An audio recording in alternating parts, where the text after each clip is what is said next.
Pour beaucoup de gens, Léonard, c'est avant tout un personnage, un mythe, et pour d'autres encore, un extraordinaire scientifique. Et finalement, tout le monde oublie le peintre dans cette affaire. Et nous, ce que nous avons essayé de faire, c'est de montrer qu'en dépit de l'apparente diversité de ses préoccupations, la peinture est ce qui faisait l'unité de sa vie. C'est un peu comme si on recréait l'atelier Léonard de Vinci. Il y a le tableau, les dessins préparatoires, il y a l'imagerie scientifique aussi qui permet de comprendre tout ce qui s'est passé pendant 5, 10, 15 ans. C'est grâce à ça qu'on a tous ces tableaux. J'aime immensément l'œuvre qui est derrière moi, qui est l'incrédulité de saint Thomas de Verrocchio, le maître de Léonard. Et nous avons commencé l'exposition par cette sculpture extraordinaire parce que la peinture de Léonard vient initialement, à notre sens, de cet univers de la sculpture. Il était un peintre qui avait fini par penser qu'il pouvait être nécessaire de rester jusqu'à 15 ans sur une peinture sans jamais la finir. C'était un peintre pour qui la peinture était une science supérieure à toutes les autres sciences.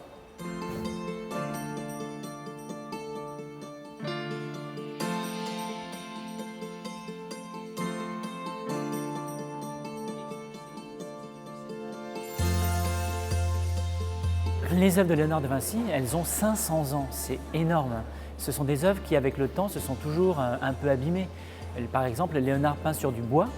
La planche de bois, elle s'est déformée. Quand vous posez la Joconde sur une table, elle est complètement déformée, elle est convexe. Et puis il y a une fissure qui part du haut et qui arrive juste au niveau du front. Le danger, c'est que si on a une rupture du climat ou on a des vibrations trop fortes, ça casse en deux et le visage de la Joconde sera cassé en deux.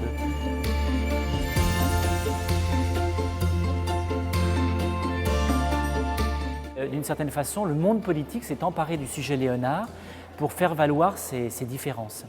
Alors c'est pour ça qu'on a eu pendant plusieurs années quelques difficultés. On a eu ce dernier événement où une association a attaqué la décision de l'État italien de prêter l'homme de Vitruve devant donc un tribunal. On avait réservé un mur entier pour ce merveilleux dessin qui est un des chefs-d'œuvre de Léonard de Vinci.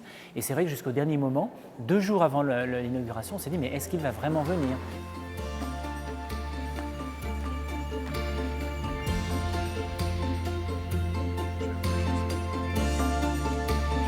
Vincent, est-ce que tu sais pourquoi Léonard est tellement admiré de nos jours?